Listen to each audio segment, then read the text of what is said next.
கணேஷ் அமிர்தாவை கூட்டிட்டு போயிட்டாரு. பின்னாடியே போறாங்க. போயிட்டு அங்கங்க தேடுறாங்க. ஆனா எங்க தேடியும் அந்த வேன் கிடைக்கவே இல்ல. அந்த பக்கம் போலாம், இந்த பக்கம் போகலாம் அப்படின்னு சொல்லிட்டு பாக்கியா சுத்தி சுத்தி சுத்தி தேடுறாங்க. நிறுத்துங்க, நிறுத்துங்க இங்க பார்க்கலாம். ஐயோ! எங்கேயுமே கிடைக்கலையே. எங்க போனாங்கன்னே தெரியலையே. எங்கேயோ போயிட்டுருக்காங்க அப்படின்னு சொல்லிட்டு பாக்கியா ஒரு மாரி டென்ஷனா அப்படியே ரோட்லயே நிக்கிறாங்க. சந்து சந்தா போய் பார்க்குறாங்க. இந்த சந்து போயிருப்பாங்களா? அந்த சந்து போயிருப்பாங்களான்னு. ஆனா எந்த சந்துலயுமே அவங்க இல்ல. அப்படியே நடு ரோட்லயே நிக்கிறாங்க. இப்ப என்ன பண்றதுன்னே தெரியலையே. ஏதோ ஒரு பக்கம் போயிட்டாங்களே. அவங்கள கண்டுபிடிக்க முடியலையே அப்படின்னு சொல்லிட்டு பாக்கியா பயங்கரமா ஃபீல் பண்ணிட்டு நடு ரோட்லயே நின்னுட்டு இருக்காங்க. சரி இப்ப என்ன பண்ணலாம் அப்படின்னு சொல்லிட்டு எழிலுக்கு ஃபோன் பண்றாங்க. நடந்த எல்லாத்தையுமே எழில்கிட்ட சொல்றாங்க. அத கேட்டோனே எழில் பயங்கரமா ஷாக் ஆகுறாரு. என்னம்மா சொல்ற? ஆமாண்டா அந்த கணேஷ் பொய் சொல்லியிருக்கான். அவருக்கு உடம்பெல்லாம் நல்லா தான் இருக்கு. எங்கள பொய் சொல்லி வர வச்சுட்டு கத்திய கழுத்துல வச்சு அமிர்தாவையும் நிலாவையும் கடத்திட்டு போயிட்டான். எனக்கு என்ன பண்றதுன்னே தெரியல. நானும் சுத்தி சுத்தி தேடுறேன். ஆனா அந்த வண்டி என்னால புடிக்கவே முடியல. இப்ப எங்கம்மா இருக்க? நான் திருச்செந்தூர் அந்த ரோட்ல இருக்கேன் அப்படின்னு சொல்றாங்க. சரி இரும்மா நான் வரேன் அப்படின்னு சொல்லிட்டு எழில் அங்க வராரு. வந்த உடனே பயங்கரமா அழறாங்க பாக்கியா. எனக்கு பயமா இருக்குடா. எங்க இந்த மாரி பொய் சொல்லி இப்படி கூட்டிட்டு போயிட்டான். இப்ப என்னடா பண்றது? அப்படின்னு சொல்லிட்டு பயங்கரமா ஃபீல் பண்றாங்க பாக்கியா. என்ன சொல்றதுன்னே அவங்களுக்கு தெரியல. சரி வாம்மா போய் கேட்கலாம் அப்படின்னு சொல்லிட்டு கணேஷோட வீட்டுக்கு போறாங்க. அவங்க அம்மா, அப்பா பயங்கரமா அழுதுட்டு இருக்காங்க. எதுக்காக இப்படி பண்ணீங்க அப்படின்னு பாக்கியா கேட்குறாங்க. என்னை மன்னிச்சிடு பாக்கியா. நான் செஞ்சது தப்பு தான். அவன் தான் இப்படிலாம் பண்ண சொன்னான். ஆனா நான் எதுவுமே பண்ண மாட்டேன். என் பொண்டாட்டி புள்ளைய மட்டும் ஒரு வாட்டி பார்த்துக்கிறேன் அப்படின்னு சொன்னாம்மா. அவன் இப்படி பண்ணுவான்னு எங்களுக்கே தெரியாதும்மா. நாங்க பெரிய பாவத்த பண்ணிட்டோம். உங்க பிரச்சனைக்கு நாங்களே காரணமாயிட்டோம் அப்படின்னு சொல்லிட்டு பயங்கரமா கணேஷோட அம்மா அழறாங்க. அவங்க அப்பாவும் ஒரு மாரி ஃபீல் பண்றாரு. சரி கணேஷ் எங்க போயிருப்பாரு? அவர் எங்க போவாரு? ஏதாவது உங்களுக்கு தெரியுமா? அப்படின்னு சொல்லிட்டு பாக்கியா கேட்குறாங்க. இல்லம்மா, அவனுக்கு ஃப்ரெண்டுன்னு யாருமே இங்க கிடையாது. அவன் எங்க போயிருக்கான்னு தெரியலம்மா அப்படின்னு சொல்றாங்க. சரி வாம்மா போகலாம் அப்படின்னு சொல்லிட்டு எழில் பாக்கியாவை கூட்டிட்டு போறாரு. போயிட்டு ஒரு ஃபீல் பண்ணி சுத்தி சுத்தி அம்மா நான் தேடுறேன் நீ வீட்டுக்கு போ அப்படின்னு சொல்றாரு. பாக்கியா வீட்டுக்கு வராங்க. இந்த உண்மை எல்லாத்தையுமே ஃபோன் பண்ணி சொல்லிட்டாங்க. சொன்ன உடனே வீட்ல எல்லாருமே டென்ஷனா இருக்காங்க. கோபி, ஈஸ்வரி, ராமூர்த்தி எல்லாருக்குமே பயங்கரமா கோவம் வருது. பாக்கியா வராங்க. வந்தவுடனே கேட்குறாங்க. ஏய் உனக்கெல்லாம் அறிவே கிடையாதா? உன்கிட்ட எத்தனை வாட்டி படிச்சு படிச்சு சொன்னேன். கூட்டிட்டு போகாத, அமிர்தாவையும் குழந்தையும் கூட்டிட்டு போகாதன்னு சொன்னேன்.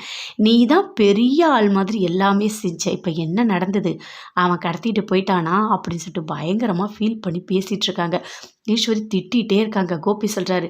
இவெல்லாம் திருந்தவே மாட்டான். இவ திருந்தறதுக்கெல்லாம் வழியே சுத்தமா கிடையாது.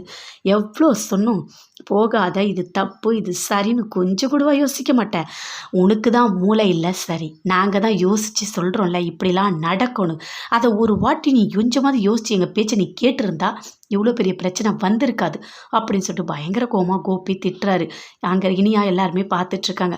அம்மா உன்கிட்ட எவ்வளோ சொன்னம்மா, ஏம்மா நீ இப்படி பண்ண அப்படின்னு சொல்லிட்டு ராமூர்த்தியும் பேசுறாரு. பாக்கியா பயங்கரமா ஃபீல் பண்றாங்க. அப்படியே போயிட்டு படிக்கட்டில் உட்காந்துட்டு பயங்கரமா அழுதுட்டே இருக்காங்க. அப்போ ஈஸ்வரி சொல்றாங்க. இங்க பாரு பாக்கியா நல்லா தெரிஞ்சுக்கோ. இனிமே அந்த அமிர்தா இந்த வீட்டுக்கு வேண்டாம். எப்போ அவளோட புருஷன் வந்துட்டானா அப்பயே நம்ம விட்டுட்டு இருக்கணும். போன அனுப்பி விட்டுருக்கணும். இங்க வச்சிருந்ததே தப்பு தான். எப்போ கல்யாணம் நீ பண்ணி வச்சியோ அன்னையிலேருந்து இன்னைக்கு வரைக்கும் நிம்மதியே கிடையாது. எல்லாத்துக்குமே காரணமே நீ தான். போட்டோம் விட்டுரு. அவ வேண்டாம். அந்த அமிர்தாவே இங்க வேண்டாம். எழில வர சொல்லு. எழில எங்கேயும் போய் தேடக்கூடாது. வீட்டுக்கு வர சொல்லு பாக்கியா அப்படின்னு சொல்லிட்டு ஈஸ்வரி சொல்றாங்க. அமைதியா இருக்காங்க. எதுவுமே பேசல பாக்கியா. சரியா ஃபோன் பண்ணு. எழிலுக்கு ஃபோன் பண்ணி வீட்டுக்கு வர சொல்லு. அவனுக்கு வேண்டவே வேண்டாம் அந்த பொண்ணு அப்படின்னு சொல்லிட்டு பயங்கர கோவமா சொல்றாங்க. எதுவுமே பேச முடியல. மத்த எல்லாருமே பயங்கரமா ஃபீல் பண்ணிட்டு இருக்காங்க. கணேஷ் அமிர்தாவை கூட்டிட்டு போயிட்டு ஒரு ரூம்ல அடைச்சி வச்சிருக்காரு. அப்படியே கிட்ட பேசுறாரு.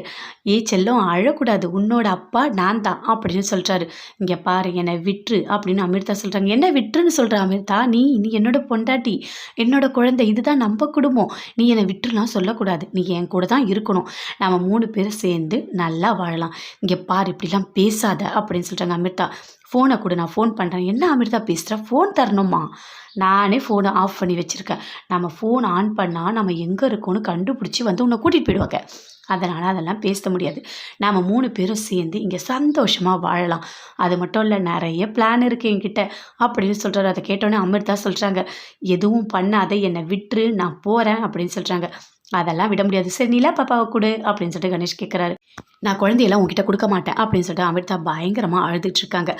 பாக்கியா வீட்ல அழுதுட்டுருக்காங்க. அப்ப செடியன்கிட்ட சொல்றாங்க, "செடியா அந்த கணேஷ் இங்க வந்தான் இல்ல, அவன் அதே மாதிரி இல்ல. அவன் ஒரு மாதிரி இருக்கான்.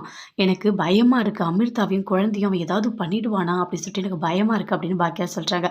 "அம்மா நீங்க பயப்படாதீங்க. அதெல்லாம் எதுவுமே நடக்காது. அவன் அதெல்லாம் எதுவும் பண்ண மாட்டான்" அப்படின்னு சொல்லிட்டு செடியன் பாக்கியாவுக்கு ஆறுதல் சொல்றாங்க. பாக்கியா அழறாங்க.